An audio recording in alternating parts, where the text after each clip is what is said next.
The time has come for us to discuss some things about Odin. The next couple of videos, we're going to be exploring different aspects of the god that you've come to know as Odin and how his attributes can affect you in your life and your spiritual pursuits. I'm Kadrick Olson, author of Runes for Transformation and founder of Galdracraft. For the past 30 years, I've been studying the Norse lore in the original language to better understand the mysticism and the practices of the ancient people of the Norse lands so that I could bring this wisdom to you today in the 21st century to improve your life and to expand your spiritual workings. So let's look at Odin, who he was, what he was, what the literature tells us of the sacrifices he made. And what we know is in the time, before Midgarth, with Ginnungagap, there was Ig, a terrible ogre. And Ig, by the way, is reported to mean the terrible one. Now this terrible one wanted to know the secrets, the mysteries of the universe, of reality at that time.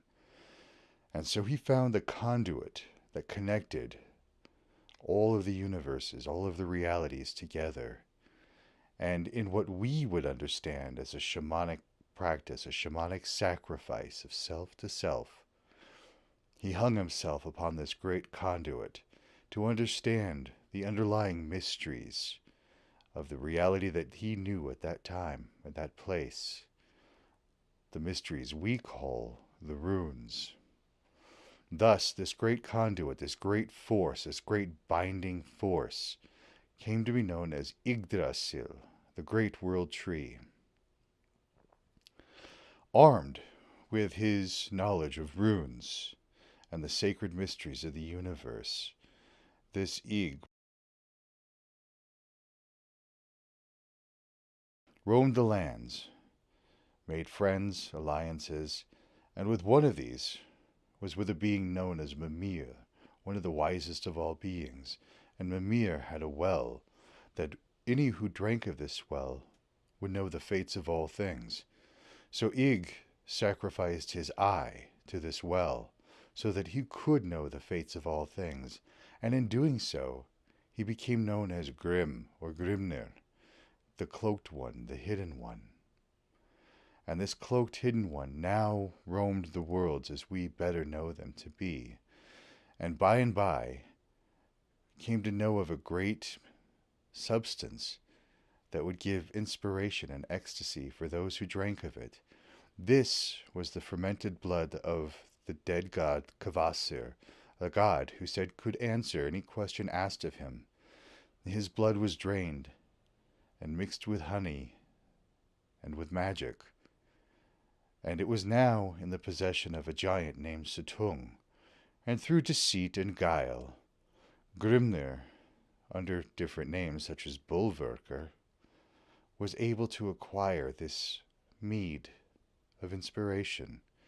And as he flew back to the realms of the gods, the Ausgarth, he spit this mead into 2 vats and a cauldron, one of which was known as Othrerer, or the roaring of inspiration, the roaring of ecstasy. And thus we can think that Grimnir is now called Odin, the master of ecstasy, the master of inspiration, for he mastered Othrerer.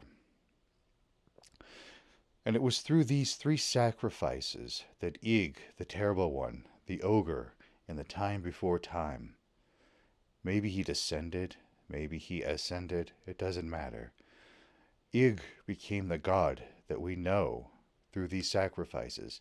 And what does a Havamal tell us that Odin sacrificed to? Well, he sacrificed himself to himself. Specifically, the phrase is själfur mer. He was given himself to himself. What the lore tells us here is that there is a duality, not only inherent to Odin, but inherent to each and every one of us. The sacrifice of self to self. Remember, sacrifice means not to give up, not to throw away, not to dispose of, not even to offer, Sacrifice means to make sacred. Think about that for a second. You're making yourself sacred for yourself. What does that mean now? This means that you have a daily life that you live, the mundane world, the world that you've come to know of you as yourself, the job you have, the people you hold dear to you, your family, your friends, your coworkers. You've come to know this as self. But there is another self that resides in a higher realms, in a higher state of being, that is always watching, that is always aware, and is always whispering into your mind to try to get you to connect with it. And through a process of de-identification, you can lose track of who you think you are, what your culture, what your societies tell you that you are expected to be. And you can connect with this higher part of your being. And through your very actions and through your words, just like Odin talked about in the Havamal, from a word to a word, I was led to a word. From a deed to a deed, I was led to a deed.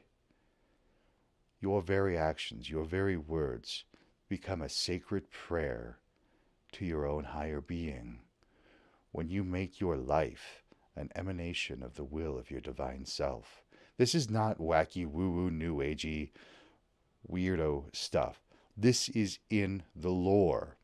This is in the poetic Edda. We even find this in the Grölagalder, Självförlej thu själven thik. Let the self lead the self. This isn't new agey hokey stuff. There is a higher divine part of you that the lore tells you about, and it tells you to learn to let go, to learn to make your life sacred in honor of that higher part of your being, just like Odin did. If Odin can do it, so can you. I wish you well on your journey of discovery and of ascension. Hail to you all.